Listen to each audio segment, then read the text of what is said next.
दोस्तों जैसे कि आप लोग पहले ट्रेडिंग करते थे तो 10,000 रुपए से काफ़ी अच्छी खासी लॉट आ जाती थी। लेकिन यहाँ पर हुआ क्या है, अभी सेबी के नए सर्कुलर के अकॉर्डिंग लॉट साइज़ बहुत ज़्यादा इंक्रीज़ कर दिए हैं।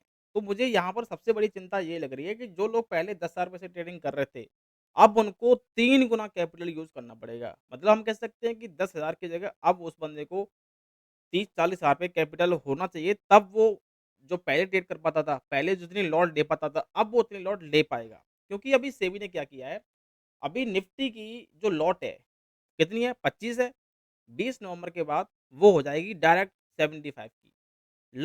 25 ये 75 लगभग 3 गुना डायरेक्ट, मतलब लगभग क्या वो है, वो 3 ही गुना हो गया। 3 गुना डायरेक्ट उसने बढ़ा दिया। लेकिन बैंक निफ्टी का क्या किया है, बैंक निफ्टी में जो लॉट है अभी 15 की है, वो 30 की हो गई है। तो चलो वो तो ठीक है। लेकिन बैंक निफ्टी की अब एक्सपायरी जो है वीकली नहीं है, वो मंथली है। और निफ्टी की अगर एक्सपायरी वीकली है, तो उसकी लॉट 3 गुना हो गई। तो यहाँ पर सबसे बड़ा जो इम्पैक्ट पड़ने वाला है, इस चेंजिंग से, तो वो कौन इफेक्ट होने वाला है? मेरे पॉइंट ऑफ व्यू से यहाँ पर जो है, जो डे ट्रेडर है और डे ट्रेडर में भी जो स्कैल्पर है, उस पे क्या-क्या इम्पैक्ट पड़ने वाला है, वो मैं यहाँ पर आपको बताऊँगा।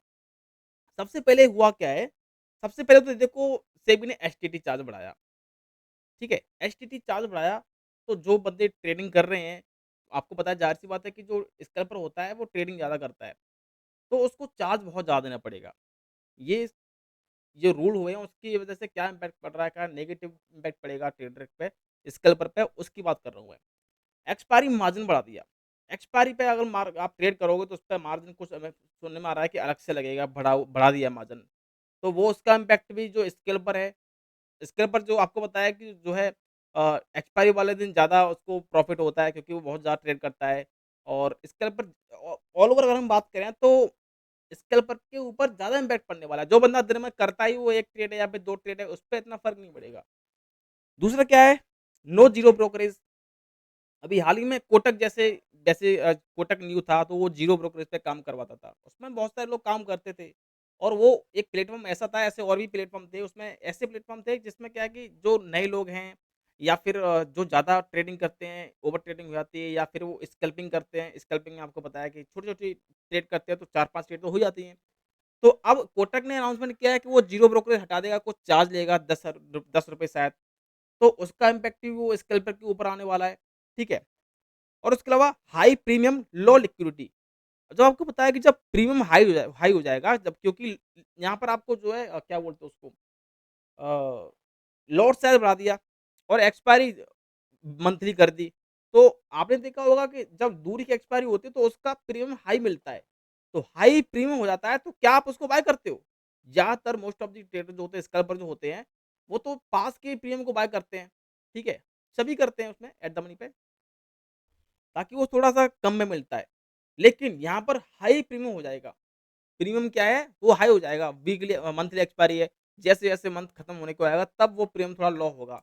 तो हाई प्रीमियम हो जाएगा तो उस वहाँ पर लिक्विडिटी कम हो जाएगी। क्योंकि जब आप ही नहीं बाय करते हो तो और कोई क्यों बाय करेगा? तो हाई प्रीमियम और लो लिक्विडिटी, तो ट्रेडिंग के जो स्केल्पर है उसके लिए ये भी एक नेगेटिव इम्पैक्ट पड़ेगा। क्योंकि स्कैल्पर ढूँढता है कि मैं छोटी-सी टाइम फ्रेम में और बड़ी लॉट लेकर के बड़ी क्वांटिटी में ट्रेड कर लूँ और छोटे से कैपिटल से, और जल्दी से एंटर करूँ, जल्दी से एग्ज़िट कर दूँ।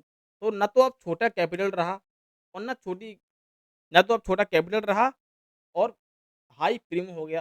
प्रीमियम हाई हो गया तो वहाँ पर ये भी, इसका भी जो इम्पैक्ट जो है ज़्यादातर स्कैल्पर पे ज़्यादा पड़ने वाला है। गामा स्पाइक 10,000 पे लेकर आ गई, 5,000 पे लेकर आ गई, एक्सपायरी वाले दिन गामा ब्लास्ट हुआ, उस दिन काफ़ी अच्छे खासे मान लीजिए लोग करते थे। तो गामा ब्लास्ट जो है अब कम आएँगे, लेकिन इसका इम्पैक्ट जो है स्कैल्पर पे ही ज़्यादा पड़ने वाला है, जो डिसिप्लिन ट्रेडर हैं, दिन में 1-2 ट्रेड करते हैं, जो गामा ब्लास्ट के भरोसे नहीं आते हैं। बहुत इसमें 2 मार्क इस मार्केट में 2 ट्रेडर हैं, जो केवल गामा ब्लास्ट को ट्रेड करने आते हैं कि आज एक्सपायरी है, गामा ब्लास्ट हो सकता है। तो भैया वो जो गामा ब्लास्ट वाले मूव थे, अब वो कम हो जाएँगे। तो कम हो जाएँगे तो उसमें क्या रहा? उन लोगों को इम्पैक्ट पड़ने वाला है। और जो डे ट्रेडर में जो पोज़ीशन ट्रेडिंग करता है, जैसे आधा घंटे के लिए, 1 घंटे के लिए, 2 घंटे के लिए ट्रेड होल्ड करता है, वो गामा ब्लास्ट के भरोसे काम नहीं करता। वो तो उनसे दूर रहता है, उसको पता है कि ये इंडिसिजन मूव है, वो वहाँ पर जुआरियों वाला काम नहीं करता है, ठीक है? तो स्कैल्पर जो होता है वो बहुत ही उस पे इम्पैक्ट पड़ने वाला है इस चीज़ का, क्योंकि उसको गाँव लास्ट के मूव कम में देखने को मिलेंगे। एक्सपायरी हटा दी, अब एक्सपायरी हटा दी तो उसका भी वही चक्कर है। पहले क्या था, पहले रोज़ एक्सपायरी होती थी। तो लगभग 2 रोज़ सस्ते प्रीमियम मिल जाते थे, अच्छी छोटी लॉट में, छोटे पैसे में, कम कैपिटल में बड़ा क्वांटिटी बाय कर पाते थे और एक्सपायरी एवरीडे थी, तो एक्सपायरी एवरीडे थी तो इसका मतलब गाँव ब्लास्ट लगभग होता ही रहता था। कभी किसी में हो गया, कभी मिड कैप के स्क्रिप्ट में हो गया, कभी कौन-सी स्क्रिप्ट में हो गया। स्क्रिप्ट बोलते हैं इंडेक्सेस को, ठीक है? जो हमारे इंडेक्सेस होते हैं, जैसे निफ्टी, बैंक निफ्टी, इनको स्क्रिप्ट भी बोलते हैं। तो लगभग गाँव ब्लास्ट होता ही रहता था कि आज मिड कैप में चला गया, एकदम से ब्लास्ट हो गया। तो वो गाँव ब्लास्ट क्या वीकली रहा ही नहीं एक्सपायरी, तो गाँव ब्लास्ट किसमें होगा? तो उससे भी हाथ धो बैठे ये बेचारे। एक्सपायरी हटा दी गई तो ठीक है। और एक्सपायरी में सस्ते मिलते थे तो स्कैल्पिंग कर के लोग लगे रहते थे। तो स्कैल्पर भाई भैया ये है कि मेरे हिसाब से ये मैंने 5-6 पॉइंट्स नोट आउट किए हैं। इनका बहुत अच्छा इम्पैक्ट पड़ने वाला है स्कैल्पर पे। बाकी मैं आपको बता दूँ, आप लोगों को फ़ोकस करना चाहिए कि अब स्कैल्पिंग की तरफ से निकल कर के आप ऐसी स्ट्रैटेजी सीखो या फिर ऐसे सेटअप पे काम करो, जिसमें आपको श्योर शॉट पता हो कि ये हमारा टारगेट है और ये एंट्री है और यहाँ से यहाँ तक हमारा 1:2 का, 1:3 का या फिर 1:1 का रेशियो का निकल आएगा। वो बंदे काम करेंगे और उनके लिए ये मार्केट अब स्मूथ भी हो सकता है, जो अभी चेंजेस किए गए हैं, प्रीमियम बढ़ा दिया है, एक्सपायरी हटा दी। ये मार्केट में थोड़ा-सा मैं जैसे कि अभी मैं बताया था गामा ब्लास्ट कम होगा तो स्मूथनेस तो आ ही जाएगी। पहले इनडिसिजन्स बहुत ज़्यादा थे, पैराबोलिक मूव आ रहे थे, पैराबोलिक मूव मतलब एकदम से ब्लास्ट हो गया, कहीं पता ही नहीं चला क्या हुआ। स्ट्रैटेजीज़ कम काम कर रही थी लोगों की, है ना? और रिसर्च करनी पड़ती थी इतनी और वो सारी रिसर्च एक कैंडल सारा फेल कर देती थी। तो अब उन लोगों के लिए ये पॉजिटिव रहेगा, लेकिन जो स्कैल्पर थे, उनको तो भैया स्ट्रैटेजी से और उनसे मतलब ही नहीं है बड़ी मूव से, उनको तो मूवमेंट में घुसना है और तुरंत इम्पैक्ट तुरंत ट्रेड करके बाहर निकल आना है। तो उनके ट्रेडिंग पे बहुत ज़्यादा फ़र्क पड़ने वाला है और उनका ब्रोकरेज भी बहुत होता था। तो ब्रोकरेज अ, अब और बढ़ जाएगा चार्ज ओवर सॉरी ट्रेडिंग ज़्यादा करते तो ब्रोकरेज बहुत होता था पहले से ही, अब और ज़्यादा बढ़ जाएगा। तो मतलब सीधा कहने का ये है कि स्कैल्पर की जेब पर स्कैल्पर के प्रॉफ़िट पर बहुत ज़्यादा बोझ बढ़ गया है। अब सँभल के काम करना मार्केट में।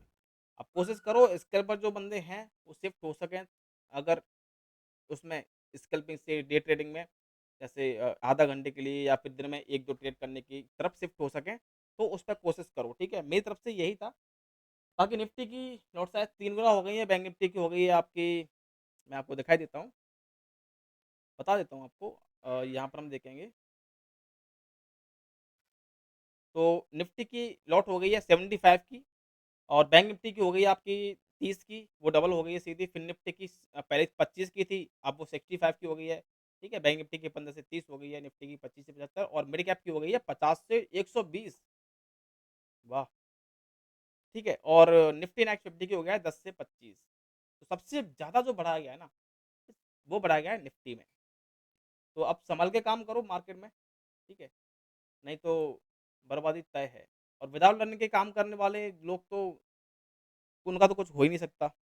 मैं तो डायरेक्ट बोलता हूँ जो विदाउट लर्निंग के काम कर रहे हैं और जो टिप्स वगैरह फ़ॉलो कर रहे हैं, उनका तो कुछ हो ही नहीं सकता। उनके बारे में तो बात ही करना बेकार है। और जो लोग लर्निंग में इंटरेस्ट रखते हैं वो लर्निंग करो, चाहे कहीं से भी करो, कैसे भी करो, करो। कैसे भी करने का मतलब ये नहीं है कि सब कुछ बेच-बाच के लर्निंग कर लो, नहीं। अगर आप के लायक हो, अफ़ोर्ड हो, कर सकते हो किसी से, उससे सीखो। मतलब मेरा कहने का कैसे भी इस मार्केट को सीखो बस, ठीक है? विदाउट लर्निंग के काम मत करो। तो वीडियो अगर अच्छा लगा हो तो चैनल को सब्सक्राइब कर लीजिएगा और कमेंट्स करके बताइएगा कि आपको क्या लगता है, मार्केट में क्या छोटे ट्रेडर हैं, क्या वो अब ट्रेडिंग नहीं कर पाएँगे?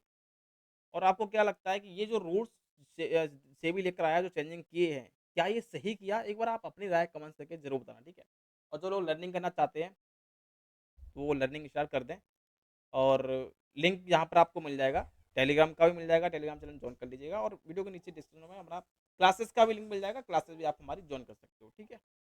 और सो गए, थैंक यू फॉर वॉचिंग, जय हिंद।